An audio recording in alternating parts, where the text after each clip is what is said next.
Hello and welcome, स्वागत है आपका वीआरएस एकेडमी में। इस वीडियो में हम बात करने वाले हैं परसेंटेज का पार्ट 5। इस वीडियो में हम परसेंटेज के एक अलग कंसेप्ट पे बात करेंगे और इससे पहले हमने 4 वीडियो बना दिया है, तो आपसे रिक्वेस्ट है वो वीडियो आप देख लें जिससे कि ये वीडियो आपको अच्छे से समझ में आए। तो इस वीडियो में हम बेसिकली बात करने वाले हैं एक ऐसे कंसेप्ट की कि A = B × C। जब जैसे कि आप यहाँ पे देख सकते हैं A = B × C टाइप वाले क्वेश्चन, जैसे कि A = B × C है तो A में परसेंटेज चेंज निकालना होगा आपको, A में परसेंटेज चेंज निकालना होगा, B और C में परसेंटेज चेंज आपको दिया होगा। जैसे इसमें 10% की वृद्धि हो गई, इसमें 5% घट गया, तो टोटल A में कितना फ़र्क पड़ेगा, ठीक है ना। इस टाइप के क्वेश्चन में कि जब दो चीज़ का गुणा, दो चीज़ का मल्टीप्लिकेशन तीसरे पर फर्क पड़े, दो चीज़ के मल्टीप्लिकेशन का तीसरे नंबर A पर फर्क पड़े, ऐसे टाइप के क्वेश्चन को इस वीडियो में हम डील करेंगे। तो चलिए हम कंसेप्ट को समझते हैं कि मान लीजिए आपका जो खर्च है, मान लीजिए आप दूध की थैली खरीदते हैं, तो थैली हो गई यहाँ पे और इनटू रेट हो गया थैली का। तो आप ऐसे समझ सकते हैं कि मान लो आप दूध की थैली मंगाते हैं, क्या मंगाते हैं, दूध खरीदते हैं, ठीक है, दूध की पैकेट, अमूल दूध की पैकेट खरीदते हैं और टोटल उस जो पैकेट पे खर्च आएगा ना, आप कितनी थैली ले रहे हैं ये डिपेंड करेगा। मान लो आप एक थैली ले रहे हैं, उसका रेट 10 रुपये है, एक थैली ले रहे हैं, उसका एक थैली का रेट 10 रुपये है, तो आपके खर्च कितना पड़ेगा, टोटल आपको 10 रुपये पड़ेगा। मान लीजिए आपने 2 थैली ले लिया और रेट इसका भी 10 रुपये है, तो आपको खर्च कितना पड़ेगा, 20 रुपये पड़ेगा। तो यहाँ पे आप बेसिकली समझ सकते हैं कि इन दोनों में जो हम चेंज करेंगे ना, उसका सीधा इफेक्ट जो पड़ेगा ना, सीधा जो प्रभाव पड़ेगा हमारे खर्च पे पड़ेगा। समझ रहे हैं आप। बेसिकली आप ऐसे समझ सकते हैं कि अगर हम थैली का नंबर बढ़ा दें, मान लो हमने यहाँ पे 3 थैली ले ली और रेट इसका 10 ही रुपये है, तो हमारा कितना हो जाएगा खर्च, हमारा 30 रुपये खर्च आएगा। और हमने थैली 3 ली, रेट इसका 10 से 20 कर दिए, मतलब 2 गुना बढ़ा दिए, तो टोटल हमारे में कितना, 6 गुना का डिफरेंस आ जाएगा। पहले 10 होता था, अब 60 हो जाएगा, ठीक। मान लो कि हमने 2 थैली ले ली और रेट भी 3 गुना कर दिए, तो आपका कितना गुना खर्च पे प्रभाव पड़ेगा, 6 गुना हो जाएगा, ठीक है ना। आप अभी हम इसमें नंबर से डील कर रहे हैं कि मान लीजिए आपने इसको 4 थैली, आपने पहले 1 लेते थे, अब यहाँ पे 4 थैली लेने लगे। रेट आपका जो भी पहले था, रेट आपका जैसे मान लो 10 रुपये था, तो अब कितना हो गया, 50 रुपये। मान लीजिए हमने रेट भी 5 गुना कर दिया, तो जो आपका खर्च पे प्रभाव पड़ेगा ना, वो 20 गुना ज़्यादा पड़ेगा। कितना गुना, मान लीजिए पहले आपका खर्च, एक थैली लेते थे 10 रुपये उसका रेट था, तो आपका खर्च कितना होता था, 10 रुपये होता था। लेकिन इस केस में ना, जब आप थैली को भी 4 गुना बढ़ा दिए, एक थैली लेते थे अब 4 थैली लेने लगे, रेट आपका 10 रुपये था लेकिन 5 गुना बढ़ा दिए, अब आपका खर्च कितना पड़ेगा, 10 × 20 कितना हो गया, 200 रुपये, मतलब आपका 20 गुना ज़्यादा खर्च पड़ेगा। तो ये तो हुआ कि हमने नंबर में डील किया कि कितने गुना थैली बढ़ा दें या रेट कितने गुना बढ़ा दें या कम कर दें, तो उस खर्च पे जो प्रभाव पड़ता है। चलिए हम इसको बेसिकली परसेंटेज से डील करते हैं। अभी तो हमने यहाँ पे देखा कि कोई चीज़ 2 गुना बढ़ा देते हैं, इसका 3 गुना कर देते हैं, तो हमारे खर्च पे 6 गुना का असर पड़ जाता है। तो हमने नंबर में देखा कि कितने गुना कर दें तो हमारा खर्च पे क्या असर पड़ता है। चलिए हम परसेंटेज में देखते हैं। मान लीजिए क्वेश्चन भी इसी तरीके से आएगा, एग्जामिनर ऐसे नहीं पूछता कि इस थैली का 2 गुना बढ़ा दिए और रेट बढ़ा दिए 4 गुना, तो आप खर्च पे कितना असर पड़ेगा, नहीं। परसेंटेज में ऐसे क्वेश्चन पूछता है। मान लीजिए हमने इसको 10% इसका रेट इंक्रीज कर दिया थैली का। पहले हम जितनी थैली लेते थे, एक थैली लेते थे, अब हम क्या 10% ज़्यादा थैली लेने लगे, और जो रेट भी है ना वो 20% बढ़ा दिए, ठीक है ना, 20% बढ़ा दिए। तब अब बताओ खर्च पे कितना परसेंट असर पड़ेगा, कितना परसेंट खर्च बढ़ जाएगा। तो हमने पिछली वीडियो में बात किया है बेसिकली कि कोई चीज़ जब 10% बढ़ाते हैं ना, 10% बढ़ाने का मतलब क्या होता है, 110 हो जाता है, मल्टीप्लाइंग फैक्टर क्या हो जाता है, 100 से डिवाइड करते हैं तो 1.1 गुना हो जाता है। कितना, 1.1 गुना। और किसी चीज़ को 20% बढ़ाते हैं तो क्या इसका मतलब होता है, 120/100 ये मल्टीप्लाइंग फैक्टर हो जाता है। मल्टीप्लाइंग फैक्टर मतलब कितना गुना हो गया मल्टीपल में, तो आपका 1.2 गुना हो जाता है, ठीक है ना। अब यहाँ पे हमने उस वीडियो में बात किया था कि आप इस चीज़ को प्रैक्टिस कीजिए इस चीज़ का, जिससे आप आने वाले क्वेश्चन आगे जो हम कराएंगे आसानी से कर सकते हैं। तो यहाँ पे आप देखेंगे कि जब कोई चीज़ थैली का रेट 10% बढ़ जाता है ना, तो कितने गुना हो जाती है, 1.1 गुना। और जब रेट भी 20% बढ़ा दिए तो कितना गुना हो गया, ये 1.1 गुना था, ये 1.2 गुना। अब देखो इन दोनों का मल्टीप्लाई 1.1 इंटू 1.2, इनका मल्टीप्लाई का जो असर होगा ना, ये अपने खर्च पे पड़ेगा। तो यहाँ पे अब डेसिमल दशमलव से ज़्यादा घबराइए मत, आप इसका डायरेक्ट वो करिए, मल्टीप्लाई कीजिए। मान लिए 11 इंटू 12 हो गया, तो 11 11 दूनी 22 हो गया, 11 एकम 11, 11 दो 13 हो गया, ठीक है ना। अब कितना आ गया, 132 आ गया। अब एक पॉइंट पे यहाँ दशमलव था, एक पॉइंट पे यहाँ, तो आप 2 अंक पे इसे दशमलव लगा दीजिए। तो बेसिकली क्या हो गया, पहले खर्च कितना था, अब ये 132 आ गया ना, इसको आप ऐसे लिख लीजिए, इसको आप 100 से ऊपर नीचे मल्टीप्लाई करेंगे तो 132/100 आ गया। तो बेसिकली क्या होगा, पहले खर्च मान लो 100% होता था, पहले खर्च जो ये था पहले 100% होता था, अब 132 हो गया। तो आप परसेंटेज में कितना ज़्यादा खर्च कर रहे हैं। यहाँ पे थैली का रेट 10% बढ़ा दिए, थैली जो लेते थे पैकेट वो 10% बढ़ा दिए, रेट आप 20% बढ़ा दिए। तो आप पहले 100 रुपये खर्च करते थे, टोटल आपका खर्च था, अब 132 हो गया। तो परसेंटेज में चेंज कितना आया, 32% ज़्यादा आपका खर्च होने लगा। तो आपको खर्च पे क्या असर पड़ेगा, खर्च पे आपका असर 32% का पड़ेगा। आई होप कि ये जो मेथड है आपको समझ में आया होगा कि बेसिकली हम कैसे करते हैं। कि हमने पहले मल्टीपल में बताया कि 2 गुना बढ़ाने पे 3 गुना बढ़ाने पे आप कितना खर्च पे असर पड़ता है, और यहाँ पे हमने ऐसे इसको डील किया कि परसेंटेज में मान लो 10% बढ़ा दिए, इसको 20% बढ़ा दिए। बढ़ाने के बाद आपका खर्च पे क्या असर पड़ेगा, तो खर्च पे आपका खर्च क्या होगा, 32% से बढ़ जाएगा। उसको कैसे निकालेंगे, 10% का मतलब 1.1 गुना और 20% का मतलब 1.2 गुना, दोनों का मल्टीप्लाई करेंगे, कितना आएगा 1.32। इसका मतलब क्या होता है, 132/100, 132/100 इसका मतलब हो गया आपका पहले 100 रुपये खर्च करता थे, आप अब क्या हो गया 132 हो गया। तो परसेंटेज में कितना चेंज आया, इसका 32% आप ज़्यादा करने लगे। चलिए हम एक एग्जाम्पल और लेते हैं कि मान लीजिए हमने थैली जो है वो 20% ज़्यादा लेने लगे। कितना, थैली 20% ज़्यादा लेने लगे, लेकिन जो रेट है ना, रेट हमारा वो 30% कम कर दिए। क्या कर दिए, 30% रेट कम कर दिए। तब आपके खर्च पे क्या असर पड़ेगा, देखिए 20% ज़्यादा रेट थैली बढ़ा दिए, जो थैली पहले लेते थे हमने 20% ज़्यादा थैली बढ़ा दी, तो इसका मतलब क्या हो गया, 1.2 गुना हमारा हो गया, 1.2 गुना ज़्यादा थैली हो गई। और 30% घटाने का मतलब क्या होता है, 30% घटा दिए तो अपने पास कितना बचा, 70% बचा। 70% का मतलब फैक्टर, मल्टीप्लाइंग फैक्टर क्या होगा, डेसिमल में 100 से डिवाइड आप कर दो, ये 0.7 आ जाएगा। तो अब रेट कितना रह गया, 0.7 रह गया। आप दोनों को मल्टीप्लाई करोगे तो 12 सत्ते 84, 84 आएगा। आप 1-2 अंक पे दशमलव लगाओगे तो इतना हो जाएगा, कितना हो जाएगा, 0.84 हो जाएगा। अब इसका मतलब क्या हुआ, इसका मतलब ये हुआ कि 84/100। पहले आप कितना खर्च करते थे, 100, अब कितना खर्च करने लगे, 84। तो आप कितना कम खर्च पे आपके क्या प्रभाव पड़ा, खर्च पे आपके क्या प्रभाव पड़ा कि आप 16% आपका खर्च घट गया। क्या हुआ कि जब थैली, यहाँ ध्यान दीजिएगा कि थैली आप 20% बढ़ा दिए लेना, रेट क्या हुआ, 30% आप घटा दिए, तो 20% थैली का रेट बढ़ा दिया, इसका मतलब 1.2 गुना, 30% घटा दिए रेट तो 0.7, दोनों का मल्टीप्लाई करोगे 0.84 आएगा। इसका मतलब 84/100। आप पहले 100 खर्च करते थे, अब कितना करते हैं, 84। तो फ़र्क कितना आया कि आपका जो खर्च था वो 16% से घट गया। तो ये आपको कंसेप्ट समझ में आया होगा। आगे चलते हैं, यहाँ पे अच्छे अच्छे क्वेश्चन करते हैं जिससे कि आपका कंसेप्ट और अच्छा स्ट्रांग होगा।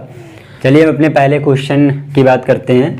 बहुत ही प्यारा क्वेश्चन है कि एक आयत की लंबाई में 30% की वृद्धि की जाती है। एक आयत की लंबाई 30% बढ़ा दी जाती है। मतलब एक रेक्टेंगल होता है ना, आप जानते हैं आयत ऐसे होता है, आयत की जो लेंथ होती है, ये लेंथ होगी, ये क्या होगी 30% बढ़ा दी जाती है, और चौड़ाई भी जो पहले थी उसका 20% बढ़ा दी जाती है। तो बोल रहा है कि क्षेत्रफल में क्या बदलाव आएगा, कि क्षेत्रफल में कितना चेंज आएगा। आपको पता होगा अगर इसकी लंबाई L है, इसकी चौड़ाई B है, तो जो एरिया होता है ना, एरिया क्षेत्रफल होता है L इंटू B होता है। हमने जो ऊपर कंसेप्ट बताया, पहले जो कंसेप्ट बताया उसका मतलब क्या था कि दो चीज़ों का मल्टीप्लाई गुणा कर रहे हो ना, तो उसका असर तीसरे पे पड़ रहा है, ठीक है ना। ऐसे टाइप के क्वेश्चन को हम जो कंसेप्ट अभी मैंने बताया करेंगे कि देखो लंबाई और चौड़ाई का हम गुणा कर रहे हैं ना, तो उसका असर सीधे एरिया पे पड़ रहा है। तो ऐसे टाइप के क्वेश्चन को हम यहाँ पे इस कंसेप्ट से डील करेंगे। तो चलिए हम देखते हैं कि लंबाई जो है 30% बढ़ा दिए, तो जो एरिया होगा ना, एरिया जब 30% बढ़ाने का मतलब क्या हुआ, 30% मतलब बढ़ाने का कि 130/100 कितना हो गया, 1.3 गुना हो गया।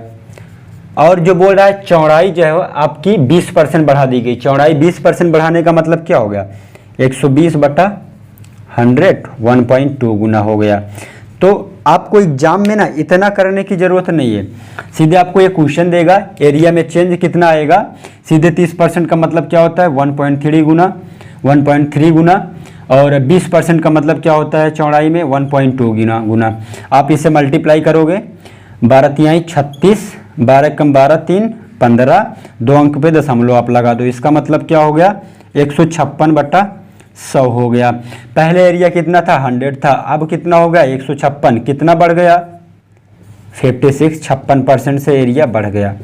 तो सीधे आप डायरेक्ट एग्जाम में कैसे करेंगे, आपने देखा कि आयत की लंबाई 30% बढ़ गई, 30% का मतलब 1.3 आप लिखोगे, चौड़ाई 20% बढ़ा दी गई तो 1.2 लिखोगे, मल्टीप्लाई करोगे, 2 अंक पे दशमलव लगाओगे, तो आप इसको ऐसे 100 से डिवाइड और मल्टीप्लाई करके देखोगे कि 100 पहले था, अब 156 हो गया, तो कितना 100 से बढ़ गया 56% बढ़ गया। आई होप कि ये क्वेश्चन आपको समझ में आया होगा कि इसका जो एरिया में चेंज आएगा कितने % का चेंज आएगा, 56% इंक्रीज होगा, बढ़ेगा, ठीक है ना। चलिए इस क्वेश्चन को हम एक तरीके से और कर सकते थे, देखिए जो कि अक्सर टीचर के द्वारा पढ़ाया जाता है, पर वो मैं यहाँ पे फार्मूला यूज करना नहीं चाहता था क्योंकि ये बहुत ही आसान है। आप फार्मूला, मैंने अभी तक कहीं भी एक फार्मूला नहीं बताया, सिर्फ आपको परसेंटेज के कंसेप्ट को समझाया, उस कंसेप्ट से आप अपने दिमाग का यूज करके प्रैक्टिस करके कितना अच्छा कर सकते हैं। फिर भी हम चलो बता देते हैं कि जब किसी वैल्यू में, जब किसी चीज़ को A% बढ़ाया जाता है, फिर उस वैल्यू में B% घटाया या फिर B बढ़ाया जाता है, तो टोटल चेंज क्या आता है, टोटल चेंज आता है A + B + AB/100। आपने इस फार्मूले को शायद पढ़ा होगा आपने। तो इस फार्मूले को हम कहाँ लगाते हैं पता है, इस फार्मूले को वहाँ लगाते हैं जब इन दोनों के मल्टीप्लाई करने पर किसी तीसरे पे असर पड़े। जो हमने ये कंसेप्ट बताया है कि दोनों का मल्टीप्लाई करने पे तीसरे पे कोई चेंज आए ना, तब इस फॉर्मूले को लगाते हैं। यहाँ पे हम देखते हैं कि लंबाई और चौड़ाई का मल्टीप्लाई करने पे एरिया पे असर पड़ रहा था, तो हम इस फॉर्मूले को लगा देते हैं। तो आप इसे कैसे करोगे, ए की वैल्यू क्या है, मान लीजिए लंबाई में हमने 30% इंक्रीज किया है तो प्लस मिलेंगे प्लस, और बी की लंबाई 20%, चौड़ाई 20% इंक्रीज किया है और प्लस 30 × 20/100 कितना हो गया, ये 30-20 कितना हो जाएगा 50, प्लस ये 0 से 0 काट दिए, ये कितना हो गया 56%, 56% इंक्रीज होगा मतलब बढ़ जाएगा। तो बेसिकली आप ये फार्मूला भी नोट करके रखें, परसेंटेज चेंज जो आएगा A + B + AB/100, ये भी फार्मूला रखें। ये फार्मूला मैं क्यों नहीं बता रहा था, ये फार्मूला आप तब यूज कर सकते हैं ना जहाँ पे जैसे 10%, 20%, 5%, 1%, छोटा, जब छोटी वैल्यू होगी ना, छोटी वैल्यू होगी तब आप इस फॉर्मूले को लगाएंगे और इजीली आंसर आ जाएगा। लेकिन बड़ी वैल्यू के लिए हमने जो कंसेप्ट बताया कि सीधा मल्टीप्लाइंग फैक्टर 1.3 हो गया, 1.2 हो गया, इसका मल्टीप्लाई कीजिए। आप इससे प्रैक्टिस करेंगे तो बहुत जल्दी होगा। मल्टीप्लाई कीजिए, 1.56 आया, इसका मतलब क्या हो गया 156/100 हो गया, 56% की आपकी वृद्धि होगी। आप जब तक यहाँ पे फॉर्मूला लिखेंगे तब तक ये आप एग्जाम में इस तरीके से कर जाएंगे। तो आप इस फॉर्मूले को भी लिख के रखिए, ये वहाँ पे लगेगा जहाँ पे छोटी वैल्यू आपको परसेंटेज चेंज में दी गई हो। तो चलिए हम अपना अगला क्वेश्चन देखते हैं। एक वृत्त की त्रिज्या जो है 1% बढ़ा दी जाती है। कितना 1% बढ़ा दी जाती है। वृत्त के क्षेत्र में फल में प्रतिशत बदलाव कितना आएगा, आपको ध्यान रखना है प्रतिशत बदलाव कितना आएगा। तो यहाँ पे देखो जो वृत्त होता है ना, वृत्त की अगर रेडियस जो होती है त्रिज्या r होती है तो इसका क्षेत्रफल क्या होता है। वृत्त का क्षेत्रफल होता है r स्क्वायर, पाई r स्क्वायर, ठीक है ना। वृत्त का क्षेत्रफल पाई r स्क्वायर होता है। पाई तो क्या होता है, यहाँ पे कांस्टेंट होता है, ठीक है ना। यहाँ पे कांस्टेंट होता है मतलब नियतांक, मतलब नियत होता है, बढ़ता घटता नहीं है, कांस्टेंट होता है। तो आपका क्षेत्रफल क्या हो गया, क्षेत्रफल आपका त्रिज्या पे डिपेंड कर रहा है ना। त्रिज्या का 2 बार मल्टीप्लाई हो रहा है, क्या हो रहा है यहाँ पे त्रिज्या का 2 बार मल्टीप्लाई हो रहा है, तब क्षेत्रफल आ रहा है। मतलब त्रिज्या के 2 बार मल्टीप्लाई करने पे, 2 चीज़ों का मल्टीप्लाई करने पे क्षेत्रफल पर असर पड़ रहा है। तो इस क्वेश्चन को हम इस कंसेप्ट से डील करेंगे। तो चलिए देखते हैं हम इसको आसानी से कैसे सॉल्व करेंगे। तो यहाँ पे बोल रहा है कि जो त्रिज्या है ना रेडियस है 1% से बढ़ा दी जाती है। 1% से बढ़ाने का मतलब समझते हैं, 1% से बढ़ाने का मतलब कि 101 हो गई। क्या हो गई, 101 हो गई। आप 100 से डिवाइड करोगे, मल्टीप्लाइंग फैक्टर मतलब कितना गुना हो गया, 1.01 गुना हो गया। उसके बाद ये तो r की वैल्यू आ गई। क्षेत्रफल क्या होता है, r स्क्वायर पे डिपेंड करता है, तो r एक बार और 1.01 से मल्टीप्लाई कर दो। आप इन दोनों को मल्टीप्लाई करोगे ना तो कितना आता है, 10201 आता है। कितना, और 2 अंक पे दशमलव है तो यहाँ पे 2 अंक पे यहाँ, 2 अंक पे यहाँ पे 4 अंक पे दशमलव हो गया। कितना हो गया, तो ये हो गया। आप इसे 100 से डिवाइड और मल्टीप्लाई करोगे तो 102.01 अपान 100 हो गया। तो वैल्यू कितनी पहले थी, पहले तो 100 थी, अब कितना हो गया 102.01% हो गया। 100 से कितना ज़्यादा हो गया, 2.01% ज़्यादा हो गया, ठीक है ना। तो आप क्या कह सकते हो कि जब त्रिज्या 1% बढ़ाई जाती है ना तो इसका जो क्षेत्रफल होता है 2.01% इंक्रीज हो जाएगा, बढ़ जाएगा यहाँ पे, ठीक है ना। क्या हो जाएगा, बढ़ जाएगा। तो बेसिकली आप पे इस टाइप से यहाँ पे आपको मल्टीप्लाई करने में थोड़ा सा दिक्कत हुआ। तो चलिए जो हमने फॉर्मूला एक बताया था ये वाला a+b AB/100, इससे भी आप कर सकते हो। जैसे कि 2 चीज़ों के मल्टीप्लाई पे क्षेत्रफल पर असर पड़ रहा था, यहाँ से आप प्रैक्टिस करोगे तो ये भी जल्दी हो जाएगा क्योंकि आपको फॉर्मूला नहीं लिखना पड़ेगा। डायरेक्ट आप 1.01 इंटू 1.01 लिखेंगे, मल्टीप्लाई करोगे 100 से डिवाइड करके, कितना 100 से कितना बढ़ गया 2.01%, क्योंकि 102.01 हो गया तो 2.01% बढ़ गया क्षेत्रफल। चलिए यहाँ पे दूसरे मेथड से हम देखते हैं जो कि ये भी आसान पड़ेगा। a+b into AB/100। आप a की वैल्यू क्या रखोगे 1% से बढ़ा, b की वैल्यू 1, फिर 1 इंटू 1 अपान 100, ये क्या हो जाएगा 112, और ये प्लस ये 0.1 2.01%, ये भी क्या हो गया, बढ़ गया, इंक्रीज हो जाएगा। तो आप किसी भी मेथड से कर सकते हो, ये भी मेथड अच्छा है यार, आप प्रैक्टिस करोगे तो इससे भी जल्दी होता है। आप इस फॉर्मूले को भी दिमाग में रखिए, आप इससे भी जल्दी और अच्छा कर सकते हैं। चलिए हम अपने अगले क्वेश्चन की बात करते हैं। यहाँ पे दिया है कि दारू पर टैक्स जो है 20% से बढ़ा दिया गया। क्या किया गया, 20% पे बढ़ा दिया गया। इसका जो खपत है ना, कंजम्पशन है ना, वो 20% घट गया। तो पूछ रहा है कि व्यय एक्सपेंडिचर पर कितना प्रतिशत का असर पड़ेगा। तो आपको मैंने जैसे पहले बताया है कि जब टैक्स 20% बढ़ा दिया और कंजम्पशन जो इसका 20% घट गया, तो यहाँ पे ऑब्वियस सी बात है कि इन दोनों के मल्टीप्लाइज पे उसके व्यय पे असर पड़ रहा है, जो वो कितना एक्सपेंडिचर, उसका खर्च कितना हो रहा है। तो चलिए यहाँ पे देखते हैं कि टैक्स क्या है 20% बढ़ गया, तो इसका मतलब क्या हो गया 1.2 गुना हो गया। यहाँ पे 20% बढ़ा था और कोई चीज़ 20% घट जाती है भाई, 20% घट गई तो कितना बची, अभी 80 बची। 80 को 100 से डिवाइड करोगे, मल्टीप्लाइंग फैक्टर में कितना आ जाएगा 0.8 आ जाएगा। तो यहाँ पे 0.8 से मल्टीप्लाई कर देंगे, 12 अट्ठे 96 हो जाएगा। 2 अंक पे दशमलव यहाँ लगा दिए। तो ये पहले वैल्यू कितना थी, ये इसको आप 100 से ऐसे बना दोगे डिवाइड मल्टीप्लाई करके, पहले 100 से अब 96 हो गई, मतलब 100 से 96 हो गई, 96 हो गई। तो आप देख रहे हैं कि वैल्यू पहले 100 थी, 96 हो गई, तो कितना कम हो गया 4% कम हो गया। तो अब यहाँ पे क्या बोलोगे कि दारू पर टैक्स 20% बढ़ने पर कंजम्पशन जो है 20% घट जाता है, तो उसके एक्सपेंडिचर पे जो असर पड़ेगा वो 4% उसका खर्च घट जाएगा, 4% डिक्रीज हो जाएगा।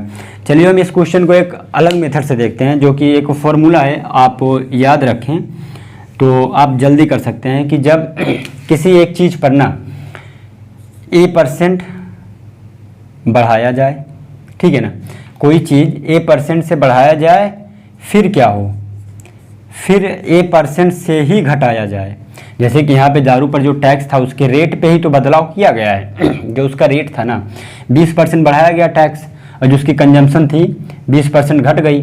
तो ऐसे क्वेश्चन पे जब a% बढ़ाया जाए फिर उस चीज़ को a% घटाया जाए, और दोनों के मल्टीप्लाइंग पे जब असर पड़े ना, a% बढ़ाया जाए % घटाया जाए, तो आप सीधा फार्मूला याद रखो a²/100। ये हमेशा क्या होगा, इतना % का चेंज आएगा उस पर, और ये हमेशा क्या होगा, घटेगा। क्या होगा, घटेगा, हमेशा डिक्रीज होगा। ठीक है ना। इस क्वेश्चन को आप डायरेक्ट कैसे करते हैं, 20% का बात था, 20% का मतलब क्या होता है, 20 यहाँ लिखो, इसका स्क्वायर करो अपान 100 करो, ये हो जाता 400/100, काट देते तो यह आ जाता 4%। 4% आ गया। मैंने क्या बोला, हमेशा ये घटेगा, उसका एक्सपेंडिचर क्या होगा, 4% डिक्रीज होगा। क्या होगा, डिक्रीज होगा।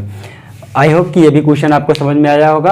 आप वैसे कर सकते हैं कि मल्टीप्लाई करके 1.2 × 0.8 से, और आप इस फार्मूले को भी याद रखें। ये फार्मूला आप एग्जाम में आता है तो आप डायरेक्ट लगा सकें। जब उस चीज़ को a% बढ़ाया जाए फिर a% घटाया जाए, तो आप सीधा ये फार्मूला लगाइए और ये हमेशा घटेगा, डिक्रीज में आएगा। आई होप कि ये क्वेश्चन आपको समझ में आया होगा। चलिए हम अपने अगले क्वेश्चन की तरफ चलते हैं। जब किसी वर्ग स्क्वायर के भुजा को, आर्म्स को 10% से घटाया जाता है तो उसके क्षेत्रफल पर कितना % का बदलाव आएगा।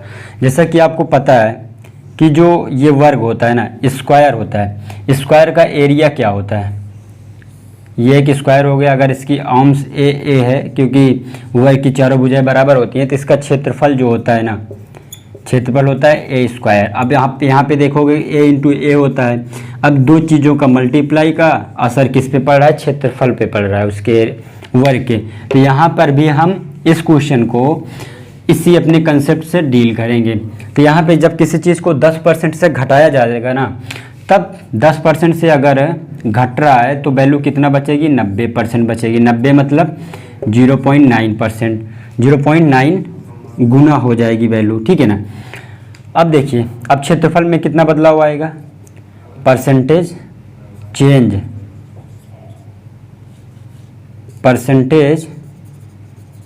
चेंज इन एरिया, मतलब एरिया में कितना % का बदलाव आएगा। तो यहाँ पे 0.9 ये हो गया a × a, एक बार और 0.9 से आप गुणा करोगे तो कितना आ जाएगा, 9 81 आएगा, 81 आएगा। ठीक है ना। 2 अंक पे आप दशमलव लगा दिए, तो इसका मतलब क्या हो गया, 81/100। पहले कितना एरिया था, पहले 100 था, अब कितना बचा, 81 बचा। कम कितना हो गया, आप देखेंगे कि 19 कम हो गया। कितना, 19% से। तो बेसिकली जब आप वर्ग के भुजा को 10% से घटाएंगे तो अब एरिया पर चेंज कितना आएगा, 19% एरिया घट जाएगा। क्या हो जाएगा, अब इस फॉर्मूले पे कंसेप्ट पे रखेंगे तो 0.9 × 0.9 ये हो जाएगा 81। 81 को ऊपर नीचे 100 से मल्टीप्लाई डिवाइड करोगे तो 100 पहले था, 100 से अब 81 रह गया, तो कितना कम हो गया, 19 कम हो गया। तो आप क्या करेंगे कि 19% डिक्रीज हो गया। ठीक है ना। आई होप कि आपको ये कंसेप्ट भी समझ में आया होगा, और जो हमने 4 क्वेश्चन कराए इस कंसेप्ट पे बेस पे, ये भी आपको अच्छे से समझ में आया होगा। तो इस वीडियो में इस कंसेप्ट पर सिर्फ इतने ही क्वेश्चन, लगभग इसी टाइप के क्वेश्चन, जितने टाइप के क्वेश्चन बनते थे 4-5 टाइप के, इस कंसेप्ट पे हमने आपको पढ़ा दिया। और आप इसकी प्रैक्टिस करिए, और आप प्रैक्टिस करने से आप जल्दी क्वेश्चन को करने लगेंगे। इससे बाहर इस टाइप के कंसेप्ट पर इस टाइप का क्वेश्चन नहीं आता। हमने जितने भी क्वेश्चन आते हैं हमने करा दिया। और मिलते हैं अगले वीडियो में, और इस वीडियो में इतना ही। और हमारा वीडियो अच्छा लगे तो प्लीज़ वीडियो को लाइक करें, और चैनल पर आप नए हो तो प्लीज़ हमारे चैनल को सब्सक्राइब करें। मिलते हैं अगले वीडियो में, धन्यवाद।